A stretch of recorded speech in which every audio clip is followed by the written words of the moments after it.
Gamesweasel.com.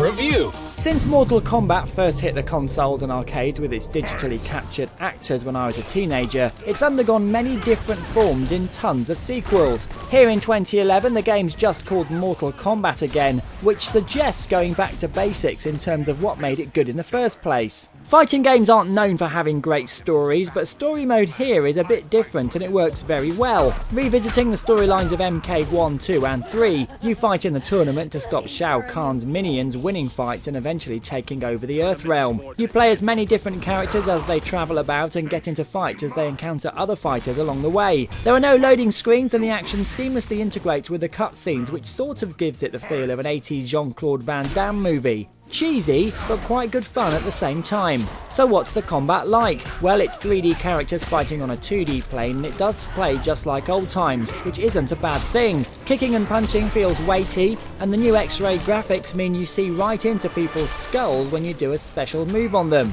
It's gruesome, but it's also very funny. These special moves dish out tons of damage, but you can activate the 3-stage power bar earlier to break out of an opponent's combo or enhance your own special moves. And of course the fatalities are back and they're a joy to behold, if you like your gore of course. As well as a fully fleshed out story mode, which will take around 8 hours to complete, there are also loads of other modes, both online and offline, to take part in as well. There's the standard versus and player matches online, which vary in lag depending on who you connect to, tag team matches to play, and the new online King of the Hill feature, where its winner stays on and everyone else in the room watches with their avatar. Takes me back to playing the original game at the fair and staying on for ages as Raiden. If you fancy mixing things up a bit, there's also the Challenge Tower with 300 stages where you must fight under certain conditions or play mini-games along the way. Couple this with loads of things to unlock and some hidden secrets to find, and this is a very fun fighting game. Mortal Kombat's never really been about true hardcore fighting and offers a fun alternative to games such as Street Fighter. Combos are easier to pull off and of course it's great fun to watch as well. Story mode could have done with skippable cutscenes and doesn't play fair occasionally, but apart from that, it's extremely solid. It gets an excellent 8 out of 10.